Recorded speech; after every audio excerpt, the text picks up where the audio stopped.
Assalamualaikum warahmatullahi wabarakatuh. Selamat pagi semuanya teman-teman. Perkenalkan, saya Yofi Maulana, saya panelis Berita Bahasa Provinsi Banten. Di sini saya akan membahas terkait kata-kata yang hari ini banyak diucapkan oleh masyarakat karena adanya virus corona. Kemudian pemerintah mengeluarkan kebijakan jaga jarak, adanya kata karantina, adanya kata wabah, adanya kata pandemi, dan juga hoax ya tentunya. Nah, saya akan bahas. Namun sebelumnya saya akan memberitahu bahwa sebelum saya membahas ini, saya bertanya kepada 5 masyarakat. Ada 2 yang mengatakan mereka tahu semuanya dan ada 3 lagi yang tidak paham gitu kan. Artinya hari ini banyak masyarakat, banyak yang teman-teman yang lainnya yang acuh gitu, yang acuh terhadap kata-kata yang baru, padahal memang itu bahasa Indonesia. Cuman mereka tidak mencari tahu keadaannya, terus asalnya, apakah artinya gitu. Artinya kan cuek hari ini. Nah, saya akan mensosialisasikan bahasa itu.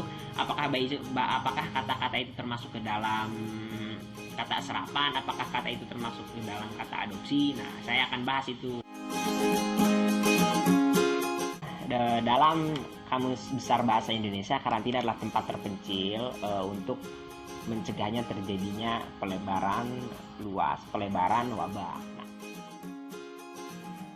Kata karantina berasal dari negara Italia, quaranta giorni, yang artinya 40 hari. Nah, itu adalah kata karantina yang secara kita artikan adalah karantina, proses untuk proses untuk di rumah, untuk menjaga agar kita tidak tersentuhnya penyakit gitu kan. Kalau dalam konteks hari ini,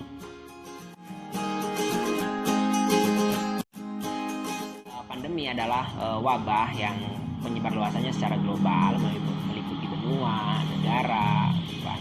Nah, pandemi berasal dari negara Yunani, pan, dan artinya adalah semua, dan demos adalah orang gitu kan. Nah, itu udah berasal dari bahasa Yunani yang kita serap menjadi bahasa Indonesia.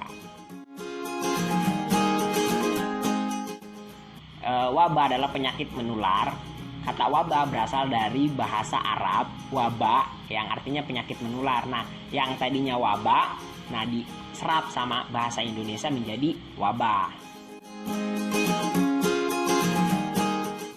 Hoax berasal dari bahasa Inggris hoax. Nah, kemudian diserap menjadi bahasa Indonesia jadi hoax.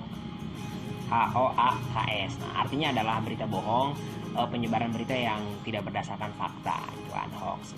Nah, sebenarnya itu tuh masuk ke dalam kata serapan. Kata serapan adalah kata integrasi dari bahasa daerah ataupun bahasa asing yang dijadikan bahasa resmi bahasa Indonesia.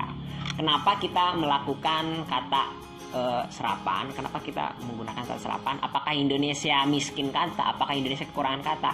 Tidak. Justru dengan menggunakan kata serapan, justru kita dengan melakukan kata serapan, Indonesia menjadi lebih kaya, Indonesia menjadi lebih beragam bahasanya.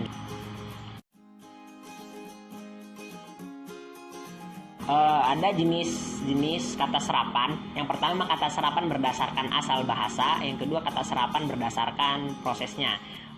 Kalau berdasarkan asal itu ada 2, ada yang berdasarkan asalnya bahasa daerah, ada yang berdasarkan asalnya bahasa asing. Nah, yang kemudian yang jenis yang kedua adalah serapan bahasa menurut prosesnya, yaitu ada adaptasi, ada adopsi. Nah, yang kita tadi bahas, yang kita tadi bicarakan itu adalah kata adaptasi. Proses menyesuaikan bahasa asing menjadi bahasa Indonesia. Contohnya nih, pandemik, awalnya kan pandemik, terus diadaptasilah, diseraplah dengan prosesnya adaptasi menjadi pandemi. Kata wabah jadi wabah, kata hoax gitu kan jadi hoax, jadi yang tadinya ax menjadi aks gitu kan. Kemudian kata karantina, kuarantine kan jadi karantina gitu. Itulah tadi sedikit penjelasan mengenai kata serapan yang hari ini sering bermunculan, kata serapan yang hari ini sering dibicarakan. Bila ada yang kurang paham, saya mohon maaf.